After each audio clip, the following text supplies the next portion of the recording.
স্থিরতা ও চলমান বন্যায় পোশাক খাতে $3 বিলিয়ন ক্ষতি হয়েছে বলে জানিয়েছে বিজিএমইএ। ক্ষতি পোষাতে সহজ শর্তে ঋণ সহায়তা চেয়েছে সংগঠনটি। মঙ্গলবার শেরেবাংলা নগরে অর্থ ও বাণিজ্য উপদেষ্টার সাথে বৈঠক শেষে এসব কথা জানিয়েছেন বিজিএমইএ সভাপতি রফিকুল ইসলাম। এদিকে পৃথক বৈঠকে আইন শৃঙ্খলা ও নিরাপত্তা পরিস্থিতি উন্নতির তাগিদ দিয়েছেন বিদেশি ক্রেতারা।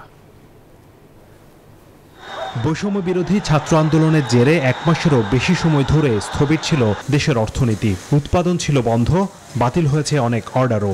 পরিস্থিতি কিছুটা স্বাভাবিক হতে না হতেই নতুন ধাক্কা পূর্বাঞ্চলের বন্যা। ঢাকা চট্টগ্রাম মহাসড়কে যান চলাচল ব্যাহত হয়, থমকে যায় পণ্য রপ্তানি।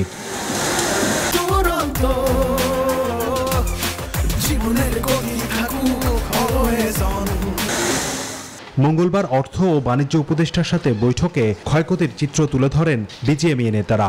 বলেন, গত 1.5 মাসে পোশাক খাতে ক্ষতি হয়েছে $300 কোটি। একটা সফট লোনের রিকোয়েস্ট করেছি, যেটা আমরা লোন উইথ ইন্টারেস্ট আমরা পে ব্যাক করে দিব, আনুমানিক 1800 থেকে 1900 কোটি টাকা। ব্যবসার পরিবেশ ও আইনশৃঙ্খলা ব্যবস্থা নিয়ে চিন্তিত বিদেশি ক্রেতারা। ডক্টর সালেউদ্দিন আহমেদের সাথে পৃথক বৈঠকে দ্রুত এই পরিস্থিতি উন্নতির তাগিদ দেন তারা।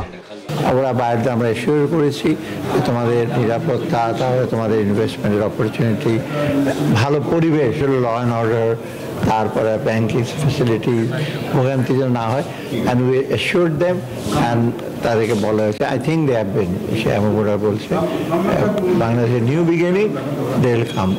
রপ্তানি স্বার্থে এখনই রপ্তানি উন্নয়ন তহবিল বা ইডিএফ সুবিধা বাতিল না করতে বাংলাদেশ ব্যাংকে অনুরোধ করা হয়েছে বলে জানিয়েছেন ব্যবসায়ীরা।